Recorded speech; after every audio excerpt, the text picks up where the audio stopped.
শারদীয় দুর্গাপূজা উপলক্ষে মেহেন্দিগঞ্জে পুজো মণ্ডপ পরিদর্শন করেছেন বাংলাদেশ জামায়াত ইসলামের জেলা আমির এবং হিজলা মেহেন্দিগঞ্জ সংসদীয় আসন 4-এর জামায়াত ইসলাম মনোনীত প্রার্থী অধ্যাপক আব্দুল জব্বার। সোমবার বিকেল 5টায় তিনি মেহেন্দিগঞ্জে উপস্থিত হন। এ সময় তার সঙ্গে ছিলেন উপজেলা জামায়াতের আমির মাওলানা শহীদুল ইসলাম, উপজেলা সেক্রেটারি মাওলানা সাইফুল ইসলাম, পৌর সেক্রেটারি মাহবুবুর রহমান, পৌর নায়েবে আমির মাওলানা হাজি সাইফুল্লাহ, সাবেক উপজেলা আমির আলহাজ সাইফুর রহমান সহ জামায়াত ইসলামী ও অঙ্গ সহযোগী সংগঠনের নেতৃবৃন্দ।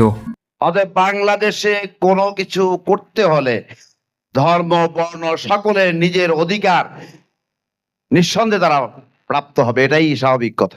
সব জায়গায় ভালো উৎসব মুখর পরিবেশে এই উৎসব পালিত হচ্ছে।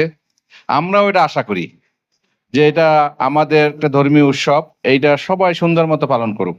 তিনি প্রথম আলীগঞ্জ থেকে পূজা মণ্ডপ পরিদর্শন শুরু করে একে একে সলদি মন্দির, দাসবাড়ি মন্দির, উলানিয়া কালীতলা বাজার মন্দির, উলানিয়া সর্বজনীন কেন্দ্রীয় মন্দির, উলানিয়া রাধা গোবিন্দ মন্দির, রাজাপুর বাসুদেব মন্দির হয়ে পৌরসভা এলাকার শ্রী শ্রী জগন্নাথ জিউর মন্দির ও শ্রী শ্রী কালাচাঁদ মন্দির পুজো মণ্ডপ পরিদর্শন করেন। পরিদর্শনকালে তিনি পূজা উদযাপন কমিটি ও মন্দির পরিচালনা কমিটির নেতৃবৃন্দের সঙ্গে শুভেচ্ছা বিনিময় করেন এবং সার্বিক পরিস্থিতি নিয়ে মত বিনিময় করেন।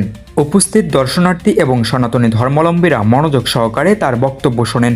এ সময় আব্দুল জব্বার বলেন, বাংলাদেশ জামায়াত ইসলামী সকল ধর্মের মানুষের নিরাপত্তা ও শান্তিপূর্ণ সহাবস্থানে বিশ্বাস করেন।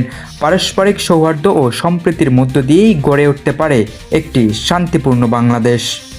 সিয়াম বিশ্বাস, ডেস্ক রিপোর্ট, মেহেন্দিগঞ্জ প্রতিদিন।